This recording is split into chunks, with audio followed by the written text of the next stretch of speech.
하이델베르그 요리문답 25주차 문답 함께 살펴보겠습니다. 먼저 문답 함께 읽겠습니다. 제65문 질문. 우리는 오직 믿음에 의해 그리스도와 그의 모든 유익에 참여자로 만들어지는데 이 믿음은 어디에서 옵니까? 답. 성령으로부터 옵니다. 성령은 복음의 선포로 우리의 마음속에서 믿음을 일으키시고 성령의 사용으로 믿음을 확증하십니다. 제66문 질문. 성례는 무엇입니까? 답. 성례는 눈에 보이는 거룩한 표와 인으로 하나님은 성례의 사용을 통해 복음의 약속을 우리에게 더 충만하게 선포하고 확증하려는 목적으로 성례를 제정하셨습니다. 복음의 약속은 하나님이 십자가에서 완수된 그리스도의 단번의 희생으로 말미암아 죄의 용서와 영생을 값없이 우리에게 허용하신다는 것입니다. 제67문 질문. 그렇다면 말씀과 성례는 우리의 믿음을 우리의 구원의 유일한 근거인 십자가의 예수 그리스도의 희생으로 이끄는 목적을 위해 제정되고 지정된 것입니까? 답. 그렇습니다. 성령은 복음을 통하여 우리의 전 구원이 십자가에서 우리를 위해 자신을 들이신 그리스도의 단번의 희생에 의존하고 있다고 가르치시고 성례를 통해 확신하게 하십니다. 제68문 질문. 그리스도는 신약에서 얼마나 많은 성례를 제정하셨습니까? 답. 두 가지입니다. 즉 거룩한 침례와 거룩한 성찬입니다.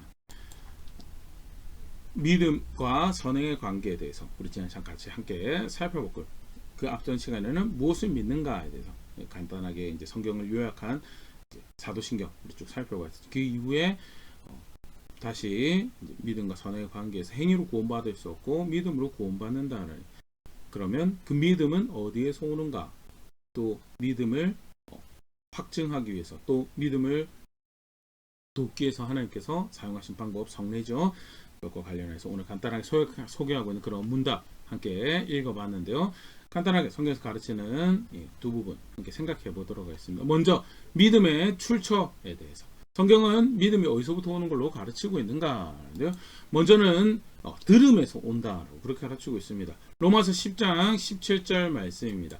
그러므로 믿음은 들음에서 나며 들음은 그리스도의 말씀으로 말미암았느니라.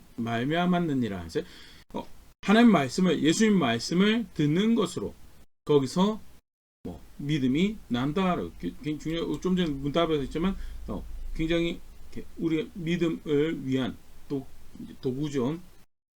말씀을 주셨고 말씀을 통해서 무엇을 믿어야 될지 알고 또 그 말씀을 듣는 가운데 우리 가운데 믿음이 생기는 하나님께서 주시는 놀라운 도구요. 그래서 말씀도 말씀이지만 그것을 전하고 들을 수 있도록 수고하는 것들이 굉장히 사실 아름다운 수고죠. 기회가 되는데 전하는 것도, 이야기해 주는 것도, 또 신앙을 가지고 있는, 자랑해야 될 것을 가지고 있는 전한 백성의 마땅한 모습이고. 그런데 사실 듣는 걸로 또 말씀으로 충분하던가라고 할 때 그렇지 않더라라는 성경의 이 저항을 볼 수가 있습니다. 대표적인 장면 하나 보면요. 요한복음 6장 60절 61절 말씀입니다. 제자 중 여럿이 듣고 말하되 이 말씀은 어렵도다 누가 들을 수 있느냐 한데 예수께서 스스로 제자들이 이 말씀에 대하여 수군거리는 줄 아시고 이르시되 이 말 너에게 걸림이 되느냐. 요한복음 6장에 예수께서 하늘에서 오신 만나고 특히 이제 오병이어 비유와 관련해서 예수님을 취하여야지, 예수님 먹어야지 구원받는다는, 사실은 이제 성경에 비유적으로 말씀하신 거고 성경에 가르친 것으로 이후에 가르치신 내용과 부합하는 아름답게 복음에 대해서, 구원에 대해서 가르치시는 말씀이었는데, 그럼에도 불구하고 이 말씀이 들어졌을 때 믿음이 나더냐?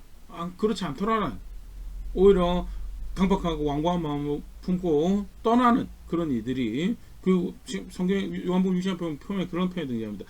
다시 이렇게 함께하지 않더라라는 표현이거든요. 많은 이들이 떠나고 다시 함께하지 않는 그런 이들이 발생을 하고, 말씀을 듣고 말씀을 배우고 하는 데서 믿음이 분명히 납니다. 아까도 로마서 10장에 하나님께서 사용하신 도구죠.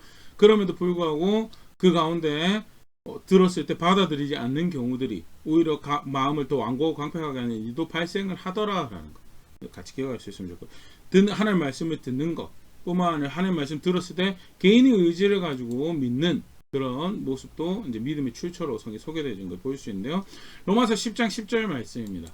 사람이 마음으로 믿어 의에 이르고 입으로 시인하여 구원에 이르느니라 하면서, 마음으로 믿어서 의에 이르고 입으로 시인하여서 구원에 이른다. 사람이 마음으로 믿는 건 자기 자신이 선택하여서 믿는 거죠.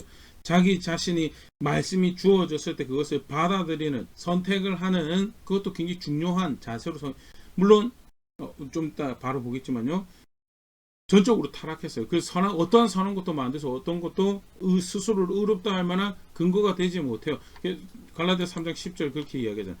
무릇 율법의 행위에 속한 자들은 저주 아래 있나니 기록된 바 누구든지 율법책에 기록된 대로 모든 일을 항상 행하지 아니하는 자는 저주 아래 있는 자라 하였습니다. 사람은 모든 일에 항상 의롭게 행할 수 있는 자가 아니기 때문에, 법에 부합하게 행동할 수 있는 자가 아니기 때문에 행함으로 의로움을 구한다라고 했을 때 불가능하고, 행함으로 의로움을 구한다라고 하면 정죄 아래 있는, 저주 아래 있다라고 일컬어진 것이 사람의 모습이라고. 그렇기 때문에 사람의 의지를 가해서 믿는다라고 할 때도 한계가 분명히 존재를 하고요. 그럼에도 불구하고 아까 듣는 것과 마찬가지로 들으면서 믿음이 나고 마음으로 믿어서 의에 이르고 하는 말씀 듣는 것, 또 믿는다라는 것, 성경 분명하게 믿음의 출처로 소개하고 있다라는 것 같이 기억하시죠. 그런데 더 중요한 건요, 오버를 들었을 때 믿을 수 있도록, 또 들었을 때 마음으로 결단하고 의지를 들을 수 있도록 베푸시는 은혜가 있더라는, 그게 누가 그 일을 하시는가? 성령께서 그 일을 하시더라는 중요하죠. 성령께서 그 일을 하시기 때문에 말씀을 전하고 읽고 듣고 하는 거에 게을러 된다, 그걸 절대 의미하는 게 아닙니다. 또 개인의 선택이 성령께서 은혜를 주시기 때문에 철저히 무시당하고 멸시당하고 절대 그것도 아니더라라는 것 갖고 같이 기억할 수 있으면 좋겠고요. 듣고 말씀을 듣고 말씀 가운데 들었을 때 의지를 드리고 설득하고 결정하는 것, 굉장히 중요한 믿음의 한 모습이죠. 실제로 그걸 다 같이 하나님께 주신 은혜 가운데 아름답게 그런 의지를 사용하고 또 들을 수 있는 능력을 사용하고 하는 거 굉장히 중요한 또 모습이고, 그럼에도 불구하고 오버롤 선한 것이 없는 사람 가운데 진짜 믿음을 가질 수 있도록 은혜 베푸는 중요한 출처는 그게 성령 하나님께서 그 일을 하신다는, 요한복음 16장 13절 14절, 그러나 진리의 성령이 오시면 그가 너희를 모든 진리 가운데로 인도하시리니 그가 스스로 말하지 않고 오직 들은 것을 말하면 장래일에 너에게 알리시리라. 모든 진리 가운데로 인도하시는데 그 다음에 보면요, 그가 내 영광을 나타내니 내 것을 가지고 너에게 알리시겠음이라 하면서, 모든 진리 가운데로 인도하시는데 그가 예수님의 영광을, 쉽게 말해서 예수님께로 인도하시는 그 일을 하신다고. 성령께서 어떤 하나님이시냐, 예수님께로 진리신 예수님께로 인도하시는 분이시다라는 것. 죄송합니다. 민주적 조금. 진리신 예수님께로 인도하시는 분이시다라는 뿐만 아니라 고린도서 12장 3절에 이렇게 가르치고 있습니다. 그러므로 내가 너에게 알리노니 하나님의 영으로 말하는 자는 누구든지 예수를 저주할 자라 하지 아니하고 또 성령으로 아니하고는 누구든지 예수를 주시라 할 수 없느니라. 복음이 들려졌을 때 예수님을 주라고 고백할 수 있는 거 누구의 도우심을 따라서? 성령의 도우심을 따라. 그래서 고린도서 12장에 바울이 뭐라고 고린도 교회 이야기하면, 성령이 아니고서는 그 어느 누구도 예수를 주시라 할 수 없다라고. 내가 예수 그리스도를 주라고 고백할 수 있는, 복음을 듣는 가운데 마음에 찔림이 발생하고 또는 선한 양심이 발동하고, 그래서 내가 죄인이구나, 그 예수님만이 하나님 아들만이 유일한 길이구나, 그렇게 고백할 수 있는 거, 궁극적으로 누구의 도우심, 누구의 은혜라고? 성령의 도우심, 성령의 은혜인 거에 대해서 성령께서 하시는 일이고, 성령 그렇게 우리의 믿음의 출처다라는 뿐만 아니라, 그래서 뭐라고 표현을 하고 있냐면 고린도서 12장 13절 말씀에 우리가 유대인이나 헬라인이나 종이나 자유자나 다 한 성령으로 침례를 받아 한 몸이 되었고 또 다 한 성령을 마시게 하셨느니라. 유대인 헬라인 유대인이나 이방인이나 상관없고 종이나 자유자나 상관없고 한 성령에 의해서 침례를 받아서 한 그리스도의 몸이, 예수 그리스도의 몸이 되고 예수 그리스도 교회에 소속이 된 거죠. 여기서 한 몸이 됐다는 것은 보이는 지역 교회를 얘기하는 게 아니고요, 무형의 교회, 진정 영적인 그리스도의 몸을 의미를 하는 거고요. 성령의 침례할 때 성령의 사역을 통하여 예수 그리스도의 몸이 되는 거라고, 예수 그리스도의 지체가 되는 거라고, 쉽게 말해 그리스도인이 되는 거고, 성도가 하나님 백성이 되는, 누구의 성령의 침례를 따라서 그렇게 되는 거라고.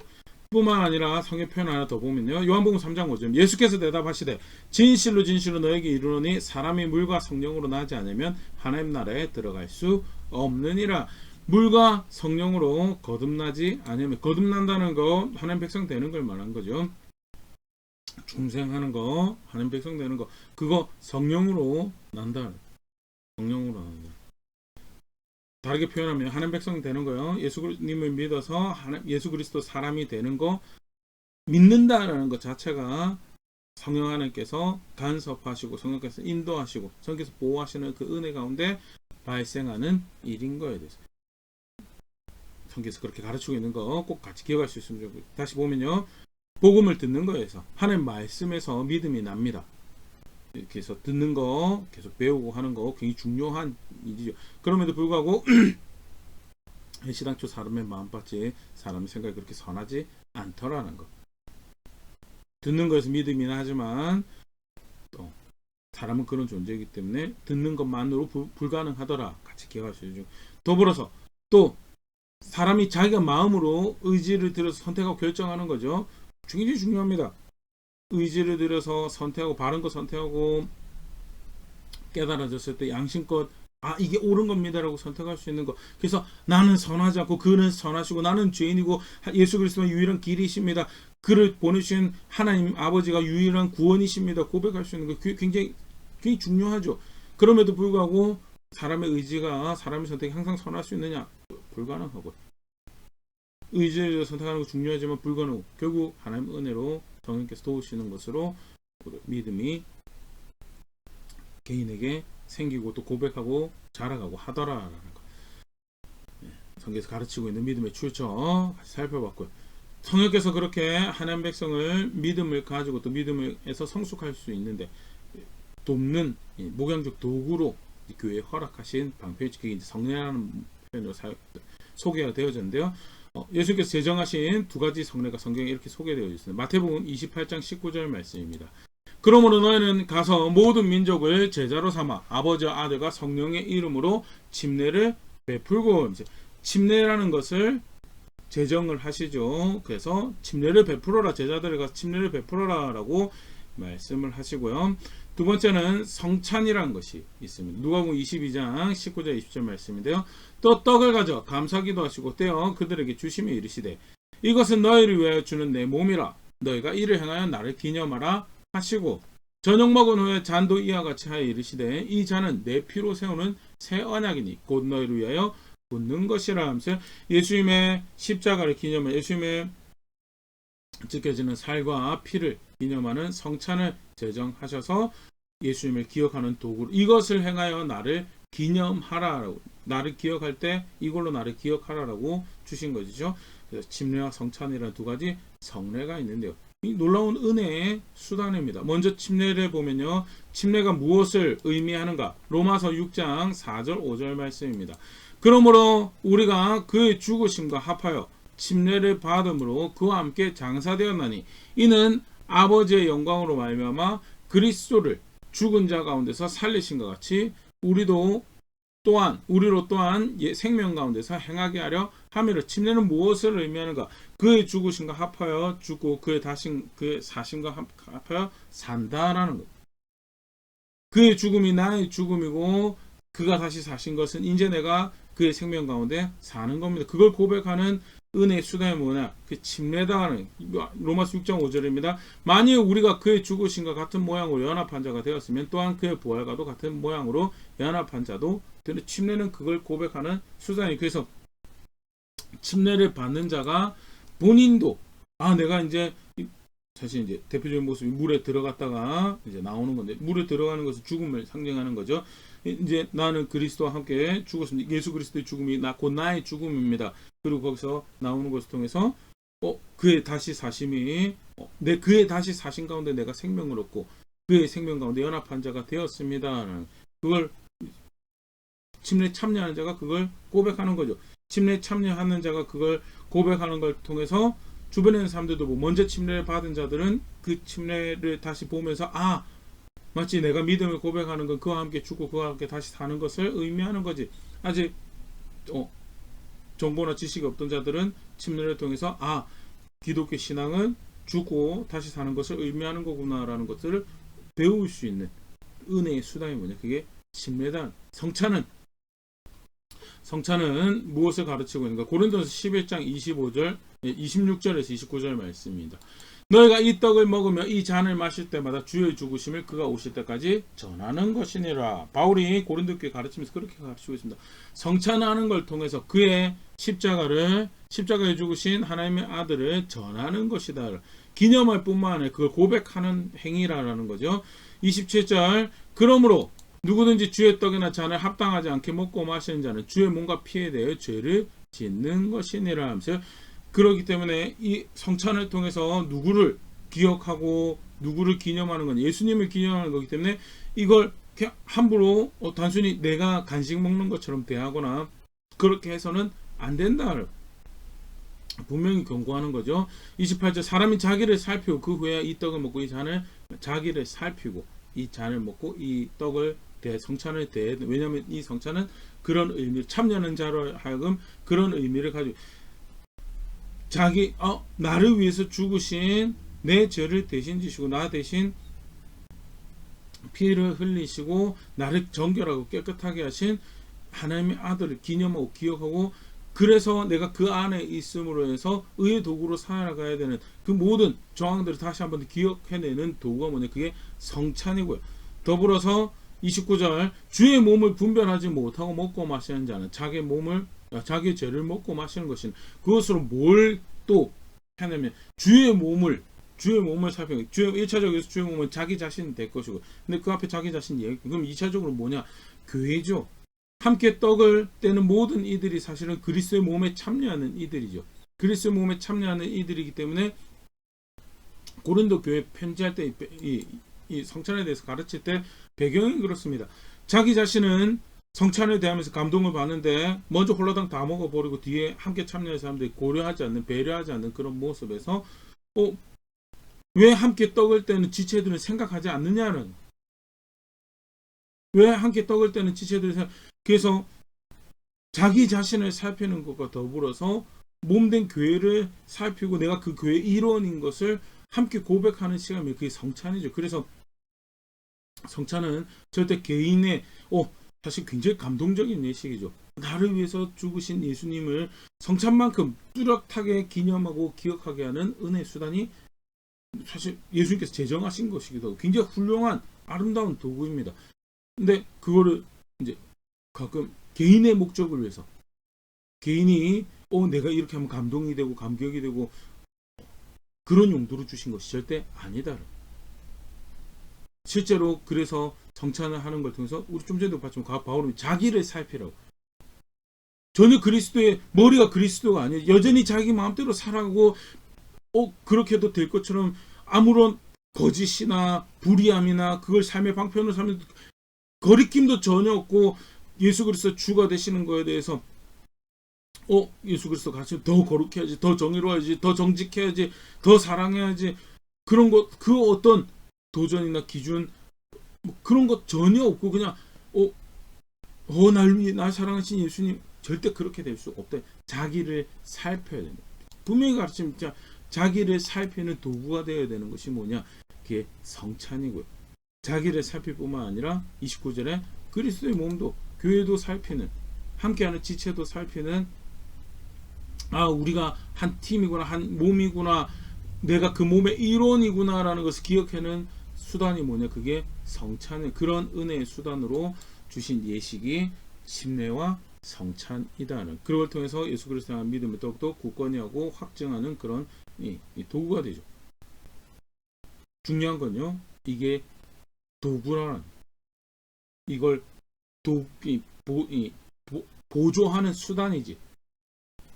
그게 믿음을 쉽게 말해서 침례를 했다고 해서 믿음이 있는 건 아니에요. 믿음이 있는 사람이 침례를 가지고 자신의 믿음을 고백하는 표징이 있고 본질이 있다는 믿는 본질이 있어야지 사실은 고백하는 게 침례 받으면 믿음이 생길 거라는 그 절대 그거는 성경적 이해가 아니다. 성찬에 참여하면 믿음이 생기겠지. 성찬에 참여하면 아니 그렇게 해서 고린도 교회가 성찬을 모욕을 했죠. 예수 그리스도를 성찬으로 통해서 모욕을 하는 그런 행위를 하고 절대 믿는 사람이 자기 몸을 분별한 사람이 그리스도의 몸을 분별한 사람이 참여하는 것이 표징과 본질이 있다는 간단한 그 예를 보면요.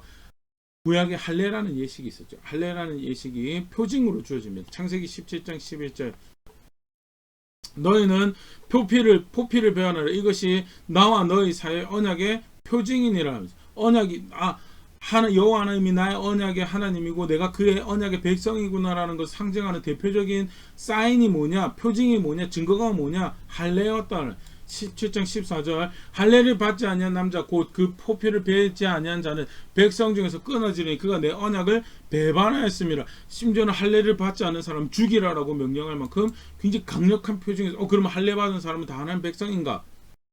근데 나중에 할례 받고 버젓이 죄 짓거든요. 할례 받고 배신하고 할례 받고 탐욕을 쫓아서 다른 신 쫓아가고요. 이게 할례는 표징이죠. 본질이 뭐예요? 그걸 통해서 내가 내 마음에서 할례를 행해서 여호와 하나님만을 나의 하나님하고 그의 말씀 그의 뜻을 존중해서 내가 살아가겠습니다. 처음부터 그렇게 가르치죠. 신명기 10장 16절 말씀. 그러므로 너희는 마음의 할례를 행하고 다시는 목을 곧게 하지 말라나. 할례는요. 표피에 행하는 할례는 무엇을 의미하느냐? 마음에 행하는 할례를 상징하는 것들. 본질을 마음에 행해야 되는 할례를 해야 되는 본질이 분명히 있고 그것을 외부적으로 드러내는 표징이 뭐냐? 그게 할례였죠. 예레미야 4장 4절 말씀입니다. 유다인과 예루살렘 주민들아 너희는 스스로 할례를 행하여 너희 마음 가죽을 베고 나 여호와께 속하라. 그리하지 아니하면 너희 악행으로 말미암아 나의 분노가 불같이 일어나 사르니 그것을 끌 자가 없으리라. 유다 예루살렘 주민들 예레미야 선지자를 통해서 하나님께서 말씀을 주시는데 그 당시 사람들이 할례를 안 하고 있어서 할례를 행해라고 했을까요? 아니요. 할례를 행하고 있었죠. 분명한 건 뭐예요? 마음의 할례를 행하지 않았기 때문에 그 표징의 의미를 가지고 있지 않는 거죠. 표징은 그렇게 쓰라고 주신 거지 아니죠. 표징은요 그걸 통해서 마음에 행해야 될 할례를 기억할 수 있도록 내가 이렇게 잘라내야 될 것이 있고 잘라내기로 결정하고 그렇게 구별된 자로서 언약 백성이 된 자구나라는 걸 기억하는 도구로 그래서 실제로 육신의 할례를 가했으면 마음의 할례를 행한 자처럼 살아가야 되는 그걸 확인하고 그걸 지지하고 그걸 상기하는 도구로 주신 것이 할례였죠. 근데 육신의 할례를 했는데 몸의 할례를 안 했어요. 그래서 예레미야 선지자를 통해서 확인한 마음 가죽을 베어내라. 마음 가죽을 침례도 구원의 도구가 절대 아닙니다. 믿음을 보조하고 돕기 위한 믿음을 가지고 있는 사람이 침례를 행함으로써 그렇지 내가 진짜 죽을 자였지 예수님께서 나를 대신해 주고 내가 그의 실제로 죽지 않고 그의 죽음에 참여하는 것으로 의로움을 덧입고 그의 다시 사신 가운데 내가 생명을 얻은 자로 살아가는 것을 내가 이제 그 믿음을 가지고 있었는데 그 예식에 참여하는 것으로 굉장히 감동적이죠. 스스로를 그런 세레모니를 통해서 그 믿음을 다시 고백하고 다시 확인할 수 있는 것 그 굉장히 은혜의 도구로 주신 거죠. 그래서 예수님 믿으시면요 침례를 꼭 받는 것을 권면하고 추천해드리고 그건 강제로 하지는 않아요. 자기가 선택. 왜냐하면 자기 믿음의 근거 내가 믿음을 가지고 있기 때문에 순종해서 내가 그걸 하겠다는 자리에 이르 그게 자기에게 의미가 있는 침례가 되는 거예요. 절대 침례는 구원의 도구가 될 수 침례 못 받아도 그럼 침례 못 받으면 천국 가느냐? 침례 못 받으면 천국 갈 수 있습니다. 믿으면. 근데 실제로 믿는데 침례를 안 받을 이유는 없죠. 물론 이제 그런 경우가 있습니다. 아이들이 어릴 경우에 좀 더 성숙해서 자기 믿음이 무엇을 의미하는지 더 이해하고 난 다음에 침례를 받을 수 있도록 더 진중한 고백을 할 수 있도록 교회에서 권면할 시간을 좀 늦춰서 우리 교회 같은 경우는 대학 어릴 때부터 교회 다녔던 친구들은 대학교 1, 2학년 때 침례를 받을 수 있도록 고등학교 졸업하고 난 후에 침례를 받을 수 있도록 권면하는 것은 본인이 더 진중하게 자신하고 고백할 수 있도록 돕기 위해서 하는 거죠. 본인이 믿는다라고 하면서 실제로 믿는다고 하면 침례를 안 받을 이유가 없고요. 믿는다고 하는데 침례는 굳이 불편하니까 피곤하니까 안 할래라고 하면 지금 뭘 믿고 있는지를 명령하신 거예요. 그냥. 다시 한번 정직하게 점검해봐야 되는 그런 모습이다라는 것 같이 기억하시면. 성찬도 마찬가지. 성찬도 성찬 참여하기 때문에 사실 중세까지는 그런 이해가 있어. 성찬 참여하면 그 떡 받아 먹고 나면 그럼 예수 믿는 거기 때문에 천국 갈 수 있을 거라고. 그래서 밖에서 온갖 죄 짓고 불의한 비즈니스를 해서 불의한 돈을 벌고 그리고 성적으로 타락하고 그러고도 지옥 가고 싶지는 않으니까 교회 와가지고 그 잔 받고 떡 받고 하는 그런 걸로 이제 자기 신앙을 퉁치려고 구원 이쪽에 천국 입장권 사는 것처럼 그렇게 하는 그런 무리들이 있었거든요. 굉장히 심각했죠. 아니라고. 대표적인 예로 이 칼빈의 일화가 정해지는데 그런 자들한테 침례를 성찬을 나눠줄 수 없다고. 침례를 이렇게 성찬을 이렇게 이 재단에 이렇게 끌어안고 이것을 받고 싶은데 팔을 베내라는 그런 이야기를 했다는. 성찬 그렇게 하는 거 아니겠다. 그럼에도 불구하고 성찬이 구원받는 도구냐? 성찬 구원받는 도구는 아니죠. 믿음이 있는 자가 성찬을 가지고 자기 믿음을 고백하는 거. 성찬에 참여하지 않아도 구원받지 뭐 그런 건 전혀 없으면 믿으면. 근데 성찬을 대할 때 더 진중하게 할 수 있도록 믿음이 있다면 성찬을 예수님 그렇게 말씀하셨기 때문에 성찬을 더 진중하게 할 수 있도록 돕기 위해서 가능한 한 침례를 받으신 분들이 일단 확인되신 분들이 성찬에 참여할 수 있도록 교육적인 측면에서 권면을 하는 거고 믿는다라고 할 때 성찬을 안 할 이유가 없죠. 근데 성찬을 하려고 보니까 회개할 자가 너무 많아 돌이켜야 될 사람도 너무 많고 근데 그거 다 귀찮거든. 그러니까 별로 양심도 안 찔리고 성찬도 안 하고 그렇게 하면 그 상당히 문제적인 모습이고. 다시 본래 내용으로 돌아가서요. 성찬과 또 침례 표징과 본질로 외형적인 세레모니와 본질 구분해서 이해해야 된다. 성령께서 믿는 사람의 마음에 믿을 수 있도록 은혜를 베푸시고 그리고 그 믿음이 성장할 수 있도록 영광에서 영광에 이르도록 하나님 영이 역사해가지고 인도해가지고 그 방편 중에 하나로 주신 것이 성례라는 것. 은혜 도구. 정말 아름다운 은혜의 도구죠. 근데 은혜의 도구는 은혜의 도구로 여겨야 되는 거죠. 본질을 대체하지는 않는다라는 것 같이 기억할 수 있으면 좋을 것 같고요. 오늘 말씀 간단하게 성례에 대해서 살펴봤고요. 믿음의 출처에 대해서 살펴봤는데 내가 믿을 수 있다는 거 은혜의 결과죠. 내가 오늘도 믿는 마음을 가지고 또 주의 나를 대할 수 있다는 것도 놀라운 은혜고. 근데 은혜의 주인을 은혜를 베푸신 하나님 계시다라는 것을 존중해야 돼. 주가 계시다라는 것 동일한 의미인데 인도에 가신 하나님 앞에 나는 어떠한 신앙을 고백하고 있는가. 개중에 침례를 받으신 분도 계시고 난 죽었다라고 고백을 했었는데 버젓이 살아서 여전히 내 욕심이 주가 되고 내가 내 계획을 쫓아서 내 목표를 향해서 다름질하면서 죽었다라고 고백하는 그런 아이러니한 고백을 하는 그런 모습들은 없는지 다시 돌아볼 수 있으면 좋을 것 같고. 예수님을 믿는다는 것은 몸의 일원이 됐다라고 하는 성찬의 대표적으로 그걸 확인을 한 거죠. 몸의 일원이 됐다라고 하는 건데 성찬도 여러 번 참여했다라고 하는데 정작 사실은 여전히 몸보다는 내가 뭘 누리고 내가 뭘 받고 내가 하고 있는 그런 모습들은 있는지 그런 것도 한번 돌아볼 수 있으면 좋을 것 같아요. 근데 베푸신 하나님 앞에 그렇게 소망이 되신 하나님 앞에 내가 주를 압니다로 당신 나의 소망입니다라고 고백하는 실제적인 걸음들 만들어간 자리는 제가 될 수 있으면 좋을 것 같고 그렇게 함께 성숙해져가는 교회 될 수 있으면 좋을 것 같습니다.